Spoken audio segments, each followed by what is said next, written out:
Rush Hour Podcast. We're back once again. Schedule conflicts on me. Uh, we skipped a week, so every other week we bring you the latest tech news from a non-technical perspective. I'm TW. This is Justin. Been in the industry, tech industry now, 30 plus years combined. It's crazy. And we've seen IPOs, we've seen layoffs, we've seen everything and under the sun, mergers, acquisitions from the likes of Zynga and Twitch and Discord and eBay, all of the above, the tech news. And every week we try to sync up and talk about the latest. The latest one is Apple and OpenAI. We'll get into that, and then we'll kind of talk how is AI with for jobs like that are non-technical, so quote unquote white collar jobs. How is AI impacting it? How is the evaluations going now? Both of us have been through it. We'll talk through that. Um, I'll start with the OpenAI and Apple conversation. Like word on the street is there is a potential lawsuit coming between the two. Their relationship is strained. I think back in 2024 at WWDC, they announced a little integration would happen between Siri and ChatGPT and Apple Intelligence. And OpenAI expected iPhone to really be integrated and have higher usage and more paid subscriptions, and that hasn't really materialized. I think Apple is sort of spreading their wings with other AI tools and apps, and OpenAI feels like that was not the agreement. And we'll see. I don't think an official lawsuit has been filed, but it's kind of interesting. OpenAI is now partnering with Amazon. Apple stock continues to sort of rise as other tools step up. What are your thoughts here, Justin? What have you heard? I think the macro story here is OpenAI has been under a lot of pressure recently, right? From a partnership perspective with this Apple deal, but then also the one that they did with Amazon recently. Microsoft wasn't really happy about that, and then the rise of Claude, man, Claude Van Damme, Jean Claude Van Damme is the only thing you could say there, which is kind of the seemingly kind of like ubiquitous rise of Claude within the space that we're in tech, but then even within consumers as well. Like everybody's just coming Claude pilled, and their revenues are super close to what OpenAI is seeing, and I think their valuation may actually see them in this next round. So I think macro point is there's just a lot of pressure on them with this Apple deal. I think the main sticking point that they had was, hey, it seems like our ChatGPT experience is kind of buried within the product now, and then you're doing all these deals with Siri. Like we anticipated this will give us a huge distribution advantage and have prime placement in the ecosystem and billions of dollars in future revenue. That hasn't really played out, and that was a huge partnership opportunity. So I think they're just feeling the heat across the Yeah. board Is from these it? different Do you players. think it's because obviously they stole their design team and decided, hey, we're going to make this new product that's going to rival the iPhone, and Apple sort of throwing a wrench in that by saying, let's partner up and then let's not surface your stuff. I mean, right? It's kind of like, Yeah. yeah, like keep your enemies a little closer, right? If you're going to announce some big product, well, we're gonna do a partnership and then see what you got, right? It feels like Yeah. there's a little bit of that. Maybe not. Or am I overthinking it? No, I think there's a lot of frenemy, Yeah. circular dollar flow weirdness going on right now. And I think Right. that's because everybody's just trying to figure ish out. It's kind of crazy to be in this stage because it's so early still. Like it feels like it isn't that early because 2022, we're coming up on 4 years soon, but it really is so early within the cycle of AI and how all these players are going to like who's ultimately going to win. In my views, there's going to be a few winners. I don't think it will all consolidate under like one company per se, but yeah, it's a OpenAI and what they're able to do if they're able to maintain consumer traction is like a huge competitive threat to Apple.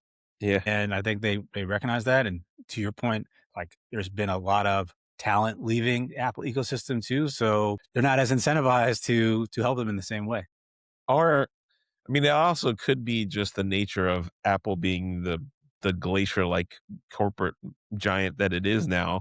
It's like, hey, OpenAI looks to be the leader in this space. Takes a while, we partner up, and in that time, they've sort of lost their edge. Claude and has come up, and others have come up, And now Apple's like, hey, wait, we haven't even integrated and they're no longer the leader. Hmm. Do we want to do this? How do we Yeah. do this push? And then next thing you know, things are dragging and taking longer. I don't know. It seems like that's possible too. It wasn't like a, hey, we're going to partner with you and just tank your product. It was more like this thing is moving a lot faster than Apple can move, right? Like Yeah. it's like, we want all the latest tools in the phones and launches, and you guys don't have that at the moment. And then just this whack-a-mole situation happens with AI, and Apple's sort of stuck in that phase because they're usually right. They're late and they pick the best. And maybe this Yes. time they move too early. I don't know. That could be the case. You're absolutely right. They're typically kind of that second mover in the space, and they create these beautiful experiences. I think the interesting thing, right, is that model worked really well for them when it came to hardware, but when it comes to software and these LLMs, like everybody's Yeah. kind of jockeying back and forth. There's not necessarily one Right. winner. Some things are better for one use case and not the other, and they're having their own challenges with like Siri and stuff like that. So they say, well, this is it's better for us to work with Google because we think that's going to better power Siri. Then we're just going to go with them, and hey, it is what it is Yeah. And to OpenAI. ultimately, at the moment, with iPhone in the lead, they own the UX and the control, and they own they own the default sort of experience. Interface. Yeah. Yeah, it's really hard for anyone to break through. OpenAI probably thought they did with that partnership, but it didn't pan out the way they had hoped, like it did for Google. So yeah, I'm interested to see how this all goes. The other topic, I know we're short on time this week. The other topic we had was how white collar jobs are being evaluated now using AI and the tokenization. Now, walk us through that. What were your thoughts on that? Yeah. I've been, combination between listening to some other podcasts, talking to, some of our friends in the industry and just trying to coalesce all the ideas and to kind of where things may be going. And I think that's some of the more fun conversations we have is, looking out in the future to see how some of these things are going to play out. And where I'm coming to is I feel like there's going to be a token Hunger Games that plays out within AI. Basically, what I mean by that is we're in this context now where you go on Twitter, you go on all these platforms. Everybody's like talking about token maxing, spending as much money as possible. All these CTOs are showing screenshots of their invoices for Anthropic. Like, oh man, it's only $5 million. Like, run it up. Let's keep going. I think the CFOs are about to come in there and say, "Hey, we got to pull back on this." And not everybody is built the same, and not everybody should necessarily have all this. So what that's going to lead back to is, okay, well, so some people are going to get more users than others within organizations.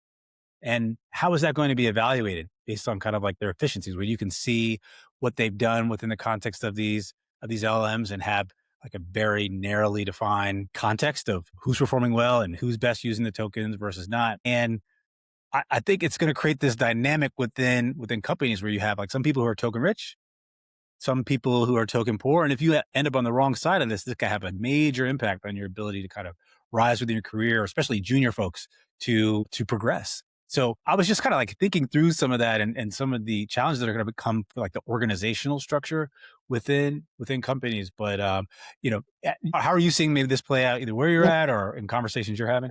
it's like a you're saying it's going to be like a currency of resources, and who gets them going to win, right? Like it I makes think sense. so. Or I think it so. I it think it's also going to be boils added into down. performance reviews, stuff like that. Yeah. It also then boils down to people think, oh, this is going to cut the noise down and it's not going to be about politics.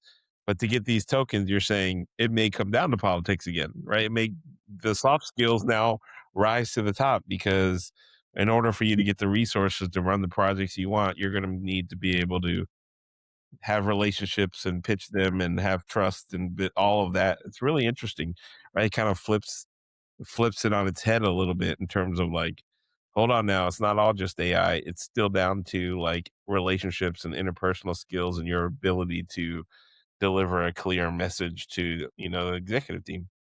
Yeah. I mean, actually, my thing which I actually think you're expressing another point, which is definitely really interesting. I may be separate from what I'm saying, which is like, if maybe there's a role where they just kind of are, everybody's kind of AI built and they're just looking at this algorithm of output and everybody's optimizing toward that. And it's like, okay, you did this amount of output, you're getting the tokens. But I think that what you bring up is actually a more kind of more robust point, which is, hey, maybe the same dynamics still play out. And whether or not you're actually kind of using these things efficiently or not, it still goes down to politics and company dynamics, et cetera. But now it even more impacts the work than it did in the past because you're getting a certain allocation of tokens, which is going to allow you or your team to be more or less successful. How does that play out within kind of the dynamics of corporations? Yeah, because it kind of goes back to the executive layer of prioritization. Like, what's the most important to our goals? And we're going to allot instead of just people, it's now going to be tokens. And then those, everybody gets the same amount of people, but a different level of tokens, which means your output's going to be different. It's pretty Yeah. fascinating to think about. I wonder if, people even have on their resume, like, yeah, this is the token allocation that I got Yeah, that's at my fun. last job, or like what percentage of your kind of like base salary do you get in tokens? And like that's going to be the flex. Or it's a fascinating world. I don't know how some part of me is like, I know you're a little later on in your career than me, and I'm kind of like mid career. I don't even know what my kids are going to say about all this. It just seems literally insane how these companies are going to form around these new contexts and like relationships. It's really fascinating. Yeah, I still don't know how it all plays out either. And I don't, like the people for the larger companies, the executive teams are older, right? They're not, Gen Z alpha. They're older. So how do they sort of attract and relate and understand this is very interesting. It's like it's just a really strange time. Yeah. So if you had to make any kind of prediction on on how this specifically plays out, what would be your take? I mean, my guess is it's still going to boil down to. I mean, the smaller, more nimble companies. I think it is going to be like a very AI driven algorithmic decision making process, meaning Mm, they're going to have AI help you say, all right, here are the people that are the most cost effective and most ROI positive, and this is the staff you should use. And they're going to lean into that. Where I think the larger, more, legacy companies are still going to have a lot more human element to them. And it's going to be that more jockeying for position. And these are the prioritizations and these are the mhm. relationships that I built. And this is my pet project that I want to fund and help. That's just more my head goes, but I could be wrong. Yeah. We'll see.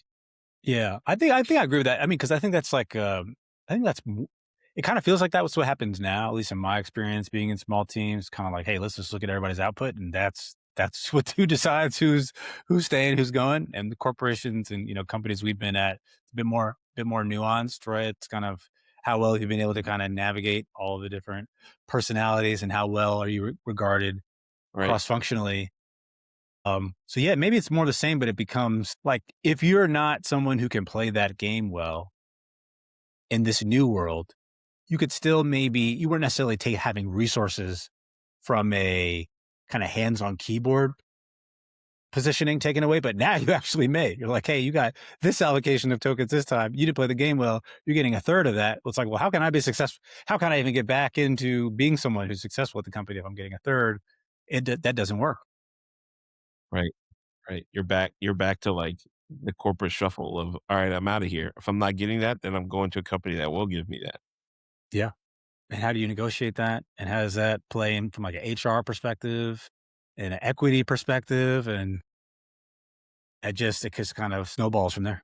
It's one more layer of currency that you gotta worry about, right? It's not just your title and your position in the company, it's also these tokens, like how many actual resources and AI you're gonna get when you get to that company.